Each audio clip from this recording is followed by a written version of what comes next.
I've never been the type to get scared easily. I grew up in the countryside, surrounded by huge farms and fields, and the idea of walking through plantations at night never seemed as scary to me as people said. But everything changed last fall, when my friend Rachel and I decided to visit an old pumpkin patch that used to fill with people at Halloween time. The place had officially closed, but curiosity spoke louder. We just wanted to take some pictures, no big deal. The countryside was about 30 minutes from the city, surrounded by a wooden fence and a rusty gate with a sign written closed. There were still remains of decorations scattered, crooked scarecrows, old sail tables, and a rusty tractor covered with leaves. The full moon illuminated enough for us to walk without a flashlight, and the floor was still damp from the rain of the previous night. Everything seemed harmless, just a piece of land forgotten after the season. We laughed at how exaggerated the stories they told about the place were, that the owner had disappeared, that the pumpkins grew strangely, or that the lights turned on by themselves. Pure small-town talk, you know? We entered through the sides of the field, between the rows covered with dry leaves, and the smell of wet earth mixed with the candy of ripe pumpkins filled the air. At first it was fun, until we started to notice something out of the ordinary. I remember the exact moment we stopped talking. Rachel was a few meters ahead when she said, almost whispering, "Did you hear that?" I was quiet for a moment and heard too a light, muffled sound like laughter. But they didn't seem like normal voices. They sounded distant, half childish, echoing between the rows, without coming from a specific point. I thought it was the wind passing through the pumpkins, or maybe some sound coming from the road, but the more we heard, the clearer it became that it was nothing like that. The laughter was repeated, a little closer, as if someone was having fun seeing us there. Rachel held my arm and said she wanted to come back. When I looked around, I realized that the field was darker than before. No road light was visible, and it seemed that fog was forming around us. We tried to go back the same way, but the rows of pumpkins seemed different, more closed, as if they had suddenly grown. We walked fast, without saying anything, until we saw something shining between the pumpkins ahead. A Halloween lantern, one of those with cut-out faces, lit. It was impossible. The place had no electricity for months, and no one but us should be there. We approached cautiously, and soon we noticed another flashlight on a few meters ahead, then another, and another. They formed a clear trail between the rows, illuminating the path towards the center of the field. Rachel suggested that someone could have left the lanterns with candles inside, but they were all new, clean, and the light seemed electric, not flame. It was at that moment that we noticed something even stranger. The trail that the lanterns formed did not lead out, but back inside the field. "They're wanting us to follow," Rachel murmured, half in a joking tone, but I realized she was shaking. We tried to ignore the lights and continue on the opposite side, but suddenly the sound of laughter came back, louder this time, as if someone was very close. It was a dry, short laugh, which was repeated several times, coming from different directions. I shouted a "Who's there?" but I got no answer, just the dry snap of something breaking on the floor, like a branch being stepped on. The air became heavy and cold, and I could feel my heart pounding in my chest. "We run." I didn't look back at any time. I just heard Rachel's footsteps behind me, and the noise of the leaves being crushed under our feet. When we arrived at the gate, the lantern lights were still on, now perfectly aligned, forming a straight trail to the center of the field, where there was a single giant pumpkin illuminated with a light stronger than all the others. We crossed the fence without even thinking, fell to the ground on the other side and stood there breathing, trying to understand what had just happened. Rachel swore she had seen a shadow moving between the lanterns when she looked back, something high and thin, which seemed to be watching us. I didn't see anything, but I didn't want to look either. The next morning, we returned with 2 other friends, wanting to prove that there was nothing there. The field was completely different, without any flashlight, no sign of footprints or lights. The pumpkin in the center was broken in half, as if it had been burned inside, and the smell of smoke still hovered in the air. To this day, I can't explain what happened that night. The only thing I remember clearly is the last flashlight, the one that stayed on even when all the others went out, blinking slowly as if it were a warning. And sometimes when I drive through that stretch at night, you can still see an orange glow in the middle of the field, right at the point where the flashlights first lit up. Story 2. I've never been able to go for night walks since that night. I always liked to walk a little after dinner, to clear my head, especially when I couldn't sleep. At that time, I lived in a rural area in the interior of Illinois, where everyone knew each other. It was common to see neighbors taking care of the fields even after sunset, so I never thought walking around there would be dangerous. What happened to me made me completely rethink this idea. It was the beginning of November, and the cold was already starting to tighten. Mr. Miller's pumpkin field was less than a kilometer from my house, and I used to pass by there sometimes. He was a quiet man, always wearing a hat and a hard expression, but everyone considered him harmless. That night, I had no special reason to go out. I was just restless, and the silence inside the house bothered me more than the wind outside. I took a small flashlight and left. The dirt road led straight to the countryside, and the only lighting came from some distant houses. The ground was damp from recent rains, and the air had that smell of wet earth mixed with dry leaves. When I got to the fence, I realized that the gate was ajar. I thought maybe Miller had forgotten to lock it. I entered, more out of curiosity than anything else. At first, walking among the rows of pumpkins was even relaxing. The full moon illuminated enough for me to see the way, and the sound of the wind passing through the leaves created an almost hypnotic environment. I went to the center of the plantation, where there was a small tool shed and an old scarecrow that always gave me a strange chill. That's when I heard a sound behind me, heavy steps, dragging in the mud. I turned the flashlight, thinking that maybe it was an animal, but the beam of light found Mr. Miller. He was standing about 15 meters from me, with his face partially covered by the hat and something shining in his right hand. At first, I thought it was a flashlight or some tool. When he took the first step towards me, I realized it was a shovel. He didn't say anything, he just kept walking, with a look I'll never forget. My first impulse was to explain that I wasn't there to steal anything, but the way he squeezed the shovel made me dumb. He started walking faster, and I realized that there was no time to talk. I turned around and started running through the rows, trying to remember the way back to the fence. The floor was slippery, and the leaves covered holes that I couldn't see. In one of these hurried steps, my foot sank into an unevenness, and I fell with everything. The sound that came next was horrible, the dry snap of my leg breaking. The pain was so strong that I almost fainted. I tried to get up, but the knee didn't respond. The flashlight fell far away, and everything went dark. I could hear his footsteps approaching, the metallic noise of the shovel hitting the floor. I crawled to a bunch of pumpkins and tried to hide, with my heart racing and my breath caught. The steps stopped a few meters from me. I could hear the sound of his breathing, slow, heavy, as if I were trying to hear something too. Every second, I wondered if he knew where I was. When the silence was absolute, I thought he had left, but I heard the sound of the shovel being stuck in the ground. After that, nothing else. I stood there motionless, with my body shaking and my face leaning against the cold mud. I spent the whole night trying to stay awake. The pain was unbearable, and the cold only got worse. Several times I thought I was hearing footsteps again, but it could just be the wind hitting the leaves. Time didn't seem to pass. I wondered if anyone would notice my absence, but no one used to leave so early in that region. The only thing that kept me conscious was the hope of seeing the sun rise. When the day finally brightened, I realized that the field was in complete silence.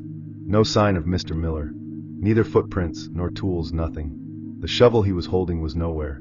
I screamed for help until my voice disappeared, but no one showed up. The pain increased, and I couldn't feel my toes anymore. I thought I wasn't going to get out of there alive. It was around 8 in the morning that I saw a man coming down the road, a hiker who used to hike around the region. He found me down and disoriented, called for help and stayed there with me until the ambulance arrived.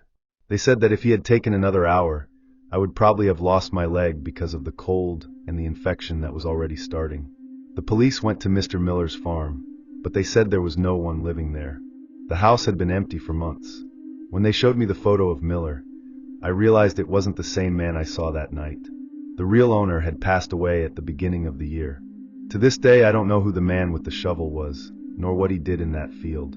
I just know that sometimes when I drive down the road and look to the side, I still see the farm gate opening with the wind, as if someone was waiting for me to enter again. Story 3. I always drove late at night coming back from work, crossing those endless rural roads in the interior of Iowa. It was early October, the weather was starting to cool down, and the wind carried the smell of dry leaves mixed with wood smoke. In that specific stretch, there was almost no lighting, only spaced poles and the headlights of my car cutting the dark. I liked the solitude of the road, until that night. That's when I noticed something on the side of the road that made me slow down without even thinking. Near a wire fence, right on the edge of a cornfield, there was a scarecrow. But it wasn't like the ones I was used to seeing. He was leaning forward, almost touching the fence, and it seemed too big. The clothes were not torn or dirty like those of an ordinary scarecrow. They looked like real clothes, dark jeans and a heavy jacket. The head was a bag of CROI tied with string, but the body was stiff, erect, in a way too strange for something stuck in a pole. I passed slowly, watching that until the last second before moving on. A few meters later, I looked through the rearview mirror, more out of curiosity than fear. And that's when the cold went up my spine. The scarecrow was no longer there. The pole was still standing, but empty. I looked forward again, and for a second, I thought my eyes were deceiving me. There was an identical figure standing on the other side of the road, further ahead, of the same size, in the same position. It was impossible for anyone to have moved so fast. I slowed down without realizing it. The heart was beating hard, and the sound of the engine seemed louder than usual. I tried to convince myself that maybe it was another scarecrow, placed by some lazy farmer. But when the car's headlight lit up the figure, I noticed the reflection of the wet fabric, as if it had just come out of the rain, which didn't make sense because it wasn't raining. I passed by it again, and for a moment I had the impression that the top bag turned in my direction. After that, I accelerated. I kept my gaze fixed on the road, trying not to think, but something inside me forced me to look again in the mirror. The scarecrow was gone again. This time, however, I swear I saw a fast movement on the side of the track, between the Milhara and the valley, as if someone was running parallel to the car, hiding between the rows. The flashlight of my cell phone fell on the floor of the seat, and the noise made me jump. The road seemed to have no end. I turned on the radio just to break the silence, but the transmission squeaked, and every time I tried to change stations, I only heard static. When I looked to the side, I realized something that made me almost lose control of the car. In the middle of the field, the rows of corn were moving, as if someone or something was moving inside, following the speed at which I drove. I tried to think of stopping at some post, but that stretch was completely isolated. I remembered that the map showed a rest area about 10 minutes away, and I decided to go there. I kept my foot firmly on the accelerator, my hands sweating on the steering wheel, and my eyes fixed on the rearview mirror. No figure, no light, only the total pitch behind me. When I finally arrived at the rest area, I took a deep breath. It was a small parking lot with 2 vending machines and a public bathroom. I parked near the strongest light and turned off the engine. The silence was almost deafening. I opened the window to hear the wind, but it was still. It was at that moment that I saw something reflecting on the glass of my car, a shadow, right at the bottom of the field, next to the trees. I took the cell phone and tried to turn on the flash, but the battery ran out at that very moment. The reflection disappeared, and for a second I thought it was just the reflection of the pole light. I decided to get out of there as soon as possible. When I started, I heard a dry noise, as if something had hit the back of the car. I left speeding up, without the courage to look through the mirror. Back on the road, I drove in total silence, my heart racing. The headlights illuminated the wet fog plates, and everything seemed motionless. It was only when I stopped at home that I realized something that froze me completely. There were small mud marks on the side of the car, the size of human hands, as if someone had leaned to get on. The next day, I went back on the road during the day, trying to prove to myself that it was imagination. At the exact point where I saw the first scarecrow, I found the broken pole, thrown on the ground. No sign of clothes or anything like that. I talked to a farmer who lives nearby, and he said that field had been abandoned for almost 3 years. I never passed by there at night again. Whenever I try to remember clearly what I saw, my mind fails, as if erasing parts of memory. But I still remember the empty look of that tow bag and the feeling that someone, or something, was conscious in there watching me pass. And if I hadn't accelerated when I accelerated, maybe I would have found out what was under that mask. Story 4. It was around 11 at night when I decided to go out for a walk.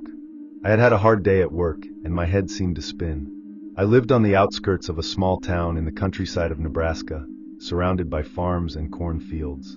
Walking at night always helped me relax, especially on autumn nights, when the air was cold and the smell of wet leaves mixed with that of the earth. The street ended in a long dirt road, and right ahead was the cornfield that extended as far as the eyes could see.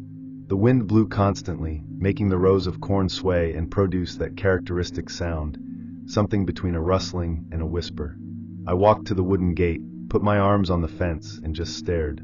The sky was partially overcast, and only the moon illuminated that sea of golden dry leaves. That's when I noticed the first point of light. It was weak, yellowish, like the brightness of an old flashlight, oscillating between the rows. At first I thought it was a farmer checking the field, maybe someone hunting or looking for something lost. But then another light appeared, a little more distant. And then another one, further down, blinking slowly, almost as if they followed a pattern.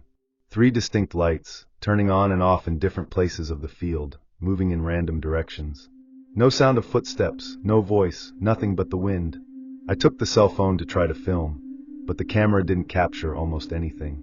I zoomed in, and could see that the flashlights seemed to be being raised, going up and down between the rows, as if the people holding them were walking. But what made me uncomfortable was that, when the wind stopped, the sound of the corn also stopped, and yet the lights kept moving, as if the field was completely silent by choice. I waited a few more minutes, trying to understand what I saw. The lanterns moved away a little, then lined up in a row, all lit at the same time. The brightness was more intense now, and I could swear there was a pattern there, as if they blinked in sequence, from one side to the other, repeating the movement. My heart began to speed up, and a strange feeling took over me. Something in that synchrony seemed purposeful. I decided to go back, but before turning around, one of the lights suddenly went out. Then another one. The last one was lit for a few seconds, shaking, until it also went out. The field plunged into total darkness. I stood still, trying to hear anything, the rattling of the leaves, the sound of footsteps, even the singing of a cricket, but there was nothing. It was as if all the sound in the world had been sucked into that corn. Then, a loud snap broke the silence. It came from inside the field, not far away. It sounded like the sound of a branch being stepped on. Another snap echoed, closer this time. I walked away from the fence, staring at the point where the lights had been seconds before. For a moment, I swear I saw something move between the leaves, a tall, narrow shadow, crossing the rows without making any sound. I took 2 steps back, tripping over a stone. When I regained my balance, the rattling of the leaves came back, but now it sounded different, as if something was being dragged. I ran. I didn't even look back. The sound of the wind mixed with the noise of my own heart made me dizzy, but I continued until I reached the main road.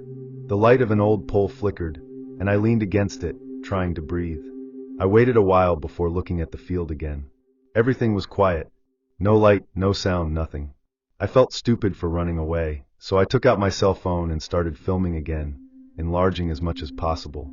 For a brief moment, something reflected the light of the moon, as if a flashlight had been raised again, only one, stopped, fixed, turned in my direction. I came back home without looking back. I closed all the curtains, locked the doors, and watched the video. What terrified me was not the darkness or the noise of the recorded wind. It was a small flash at the end, well before I ran. It looked like a face reflected in the glass of the flashlight, pale, looking directly at the camera. To this day, I drive through that stretch and avoid facing the field. No one talks about the lights that sometimes appear there anymore, but from time to time, on moonless nights, some residents say they see flashing points in the middle of the corn kernel, forming perfect lines, as if someone was still walking inside, with the same lanterns. Story 5.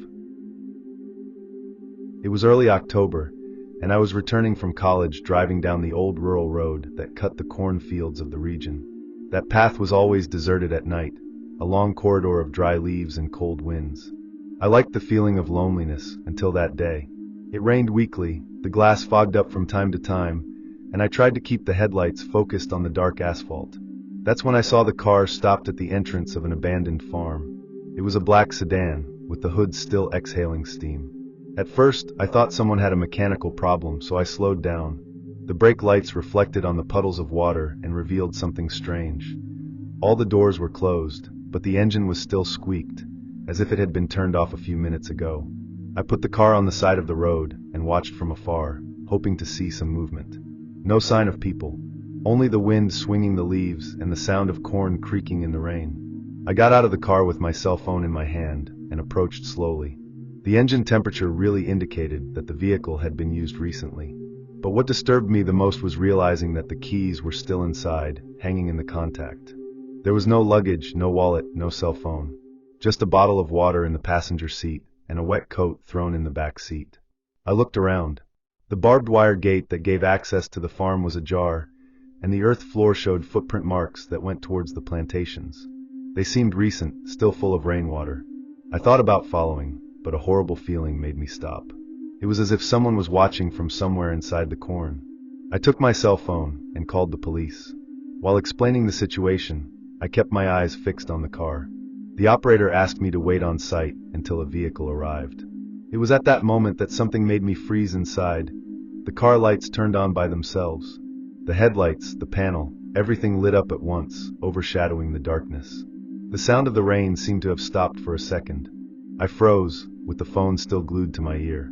No noise, no visible presence, and yet the car shone in front of me, as if someone had turned the key, but it was still hanging, motionless, in the same place.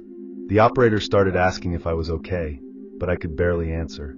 I took a few steps back, trying to keep my distance. The lights began to flash intermittently, at irregular intervals. That's when I noticed a figure moving behind the car, a shadow passing from one side to the other, visible only when the headlights went out. And then, as if everything had been turned off, the car plunged back into darkness. I ran back to my vehicle, slammed the door and locked all the automatic locks. I was looking through the rearview mirror, waiting for some logical explanation. The lights didn't turn on again, but I noticed something that made me shiver. The coat that was in the back seat of the other car was now on the floor, outside, partially submerged in the mud. Shortly after, a vehicle arrived. The policeman who came down went straight to the abandoned car, illuminating the interior with a flashlight. He looked at me and asked if I had moved anything. When he said no, he frowned, because according to him, the doors were locked. And the key, which I had seen moments before in the contact, simply disappeared. We stayed there for almost an hour, until another policeman arrived and decided to tow the vehicle. They said they would check the record and call me if they found out anything. The next day, I tried to follow the news, but nothing appeared in the local newspapers. No bulletin, no occurrence record. When I called to ask, the police station attendant said that no car had been collected that night. I got back on the road a few days later, at the same time, just to confirm that I hadn't imagined everything. The farm gate was locked with a new padlock, and the floor, still damp, showed no sign of tire. But while watching from inside my car, I noticed something reflecting the light of the headlights inside, between the rows of corn, two bright, fixed points, still in the darkness. I don't know what I saw that night, but I never stopped to help a car on the side of the road. And sometimes, when I drive on empty roads on rainy nights, I still have the impression of seeing the headlights of that same sedan reflecting from afar, accompanying me for a few seconds before disappearing completely. Story 6. It was around 11 at night, and the rain was falling so hard that the windshield wiper could barely handle it. I was returning home after visiting my parents in another city, driving down a narrow rural road, flinned by endless mill horizons. The radio only picked up static, and the GPS had lost the signal for miles. All I heard was the noise of the tires cutting the water accumulated on the asphalt. It was then that, in the middle of that darkness, my headlights lit something that made me slow down immediately. A man walking along the side of the road, completely soaked, without a backpack, without a flashlight, just walking slowly with his head down. I thought maybe I had an accident, or was coming from some farm nearby. It decreases even more. I lowered the glass and waved, but it didn't react. The water flowed from his hair, the clothes stuck to his body, and he seemed indifferent to the cold. The instinct told me to follow, but something in me thought it would be cruel to ignore someone walking at that time, in that storm. So I stopped the car a few meters ahead and turned on the flasher. I opened the door and screamed, asking if he was okay. The man stopped for a second. I swear he stopped. He raised his face, and for a brief moment, the headlights reflected in his eyes, which seemed empty, as if they were not focusing on anything. Then he turned his body abruptly and ran into the corn. He didn't walk, he didn't hesitate. He simply shot between the rows, disappearing in seconds. I stood there, with the rain hitting my face hard, trying to understand what I had just seen. I took my cell phone and called the police, explaining what had happened. The attendant asked me to wait inside the car until a vehicle was sent to check. I turned on the heater and watched the plantation in front of me, trying to see some movement. It was the longest 15 minutes of my life. From time to time, I thought I saw something moving inside, shadows between the leaves, too fast to distinguish. When the car lights finally appeared in the rearview mirror, I felt an immediate relief. One of the policemen went down and went with me to the entrance of the corn. He illuminated the floor with the flashlight and showed deep footprints going inside. The strange thing was that, about 30 meters ahead, the footprints simply stopped, as if the man had disappeared. They searched for almost half an hour. No sound, no response to calls. When we got back to the car, the policeman asked me if I was sure I had seen someone. I confirmed. I described the man, the clothes, everything. The other officer looked at his colleague and said, "This happens sometimes around here. People think they see things." I didn't like his tone, but I let it go. In the following days, that image didn't leave my head. I decided to research on my own, and found out that that stretch of road cut through an old rural property that had been abandoned after a flood decades ago. No habitable house within a radius of 10 miles. No nearby community. A week later, while refueling the car at a gas station in the region, I commented on what happened with the gas station attendant. He stopped what he was doing and looked at me with a strange face. He said that other people had already reported something similar. Always a man walking alone in the rain. Always without a flashlight. Always in that same stretch. Since then, I avoid going through that road. But a few days ago, returning from a night trip, I had to cross the same path. And when the headlights swept the bank, I saw, for a fraction of a second, a figure standing between the rows of corn, motionless, soaked, looking in the direction of the car. I don't know who or what that man is. All I know is that on that road, during the storms, sometimes there is someone walking where there should be no one. And I never slowed down again to help anyone at night. And you, would you have the courage to stop?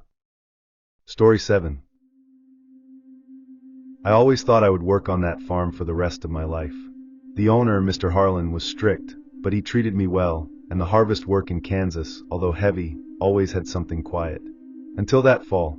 The nights began to get longer, the wind cut the face, and the sound of the dried leaves of the corn poth seemed different, as if something moved between them when no one was around.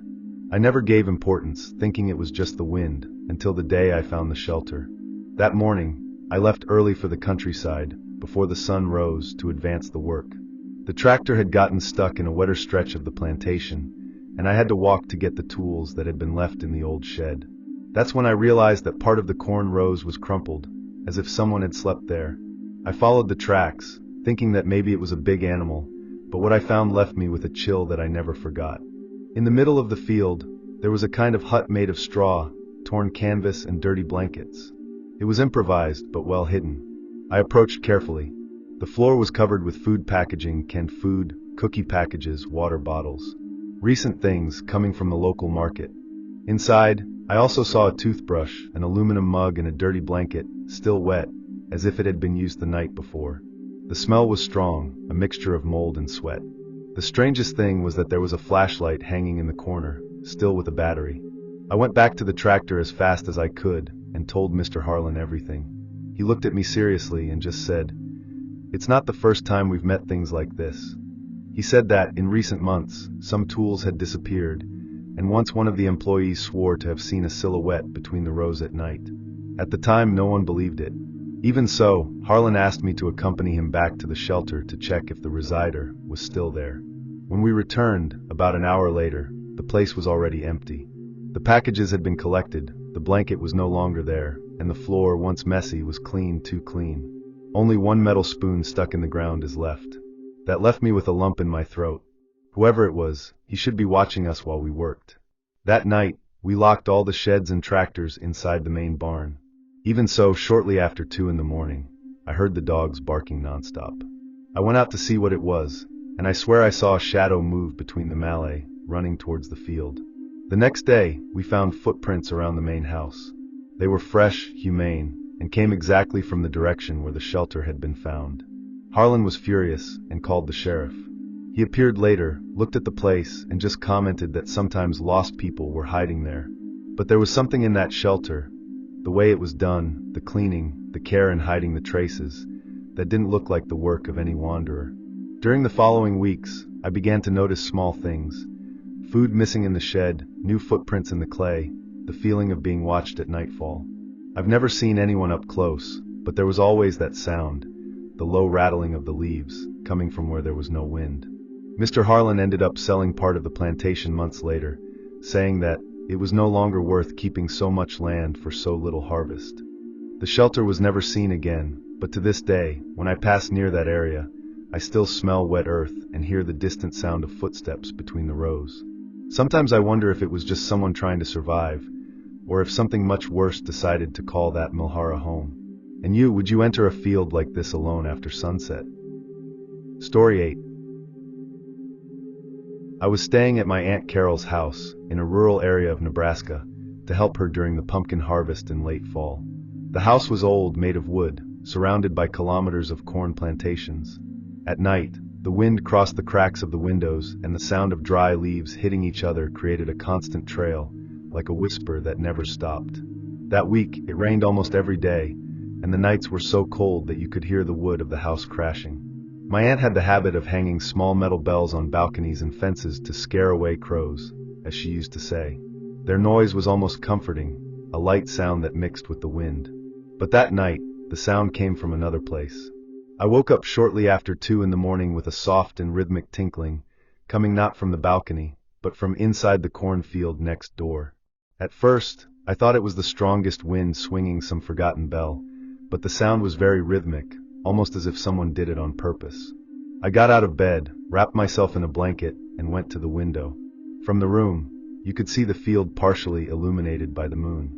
Between the rows of corn, small metal lights shone as the wind passed. There were dozens of hanging bells, something I had never seen there before. I stood still for a few seconds, trying to understand what I was seeing. None of the bells swayed naturally. They moved in groups, as if someone was playing them in sequence, row by row. The sound got stronger, then decreased, and then suddenly stopped completely. The silence that followed was worse than the sound. I went to my aunt's room and knocked on the door, but she didn't answer. The light under the door showed that she was awake, so I called again. When she opened it, she seemed confused, as if she had also heard something. I asked about the bells and she paled. She said that those bells were not hers, and that she never put anything in the neighboring field. Still, we decided to look out the kitchen window, which had a better view of the corn. The wind kept blowing, but the bells were now completely immobile. No movement, no sound. Only the leaves moving. That's when I noticed something. Among the closest rows, there was a dark, still shape, too tall to be an ordinary person. My aunt closed the curtains immediately and locked the doors. He said that since the former owner of the farm died, no one took care of that piece of land anymore, but that sometimes local farmers saw lights in the middle of the night. They never knew how to explain. The way she spoke made me feel like I was hiding something. I went back to the room trying to ignore the sound that had echoed again, further away now, as if the bells were being dragged. I tried to sleep, but every time the wind shook the windows, I woke up scared. Around 4 in the morning, I heard a single bell tingle very close, outside the wall of my room. I got up without making a sound, and looked through the crack in the curtain. The bell hung from a dry branch that touched the wall. The strange thing is that the branch was motionless, and yet the bell kept ringing. I watched, paralyzed, until the sound stopped abruptly, and at that very moment, something seemed to move between the mill hair. I waited for the dawn with my eyes open. As soon as the sun rose, I left home with the excuse of getting wood, but I actually wanted to see the bells up close. In the field, there was nothing. No bell, no mark on the floor, nothing that indicated what I had seen. The rows of corn were intact, as if no one had been there for months. When I came back, my aunt was waiting for me on the balcony, pale, with a box in her hand. He said he found her on the edge of the field. Inside there were several rusty bells, all tied with pieces of wet string. They looked identical to the ones we had heard. She didn't want to keep the box inside the house. We throw everything in a barrel and burn it. While the metal deformed in the fire, the wind browsed strongly, and for a brief moment, I swear I heard one last tinking, as if someone laughed softly in the distance. My aunt asked me not to tell anyone. She just said, "These fields keep what we prefer to forget." I never went back there after that autumn. But sometimes, when the wind passes through the trees here in the city, I still think I hear the sound of the bells, distant, echoing like that night. Would you have the courage to go out and investigate if you heard something like that, sounding in the dark? Story 9. I grew up in the Nebraska countryside, on a farm that my father inherited from my grandfather. It was one of those properties surrounded by fields of corn and pumpkins that seemed to have no end, especially in autumn, when the cold wind began to blow and the air smelled of wet earth and rust. Our machines were stored in a large shed behind the barn, tractor, harvester, tools. I always helped my father close everything before dark, for safety. That specific night, He had traveled to visit a sick friend, and I was left alone taking care of the property. Around 11 at night, while reading in the living room, I heard a familiar sound that made me freeze. The heavy engine of a tractor, rumbling at the bottom of the field, there after the corn plantation. At first, I thought someone had broken into the property. I ran to the window, but all I saw was the dense fog covering the horizon, and the distant brightness of the shed lights, still off. No flashlight, no movement, just the noise of the engine, constant, firm, as if someone was really working outside. I took the flashlight and went out on the balcony, with the cold wind hitting my face. With each step the sound seemed louder, and I was sure it came from behind the plantation. But something didn't make sense. My father's tractor was old, and he always removed the battery before putting it away. There was no way he could call alone. When I reached the edge of the field, the noise stopped abruptly, letting the silence take over. I stood there for a few seconds, with my heart racing, and the sound of the wind cutting between the rows of corn. I tried to use the flashlight, but the beam of light only revealed fog and the reflection of dewdrops. I walked slowly, observing the wet ground, and noticed recent tire marks, wide, deep, making curves around the field, exactly as if someone had maneuvered the tractor in that area. I followed the marks to the back of the land, where the corn grew higher. There, I found a circular strip completely destroyed. The stems were flattened and torn off, as if something huge had passed over it several times. The strange thing is that the marks ended abruptly, stopping in the middle of nowhere, without returning or continuing forward. I went back to the shed to check if the tractor was still there. The doors were locked, as I left earlier, and the iron chain was intact. When I entered, the smell of burnt oil was strong, fresh. The tractor was covered with dust, but the engine was still hot to the touch. That made me jump back. I spent the rest of the night awake, trying to convince myself that it was impossible. Maybe a thief had entered, used the tractor, and then returned. But why would I do that just to go around the field? And how would I have locked everything again? In the morning, the sun rose weak, with a dense fog covering the ground. I went out to check the field again. The marks were still there, but there was something new. An entire row of corn was destroyed, torn off the ground as if someone had passed a sharp blade. In the center of the area, I found something I will never forget. The wooden bench that used to be in the courtyard, covered with grease and tire marks. How did that end up there? I called my neighbor, Mr. Harris, to see. He looked silently, then commented that, many years ago, a farmer who worked in that area had died in a tractor accident, crushed while harvesting alone at night. Since then, the people of the city swore to hear the sound of the engine turning on in the cold dawns of October, especially when the wind came from the north. I'm not the type who easily believes in these stories, but I confess that after that night I could never sleep peacefully again when the wind made the same deep sound that the engine made. To this day, sometimes when I pass near the shed on cold nights, I swear to hear the metallic click of a key spinning in the ignition. The last time I heard it, the noise lasted only a few seconds, but the next day, I found the marked field again, the same perfect circle of trampled dirt. And in the middle of it, a single clean tractor bench, shining like new. And you? Would you have the courage to go out and follow the sound of an engine starting alone in the middle of the night? You've made it to the end. Thank you for listening until now. But before we close, I have one last story for you. I grew up in a small town in Illinois, and I always liked to walk alone on dirt roads in the late afternoon. It was a way to clear your head, especially in autumn, when the air got cold and the smell of wet earth mixed with that of dry leaves. That day, the sun was already hiding when I noticed a narrow trail that I had never seen before, making its way through the rows of an extensive miley. It seemed recent. The earth was still fluffy, marked by small tires and footprints. I felt a strange urge to go there, even though I knew it was probably private property. With every step, the sound of the world outside disappeared. The rattle of corn in the wind muffled everything, and the trail narrowed more and more until, in the middle of the plantation, I saw something that made me stop. A small wooden house, almost completely hidden. The boards were old, the roof covered with moss, but the curtains on the windows were too clean for an abandoned place. It seemed that someone still lived there. I approached slowly, trying to see better. There was a bucket of water next to the door and a rusty iron chair. I called a few times, but no one answered. When I touched the doorknob, I realized that the door was just leaning. I pushed slowly, and the smell that came from inside took me by surprise. It wasn't mold, it was the smell of recent food, something like vegetable soup. The interior was small, with simple furniture. A table with 2 chairs, a made bed, and some clothes folded on top of a dresser. Everything was in order, but the dust was too little, which made me believe that someone really used that place. On the table there was a bowl with leftover food still wet, and a glass with half water. I felt a chill down my spine when I realized that it didn't seem abandoned for a long time. As I walked through the room, I noticed a low sound coming from the corner, a slight electric buzzing.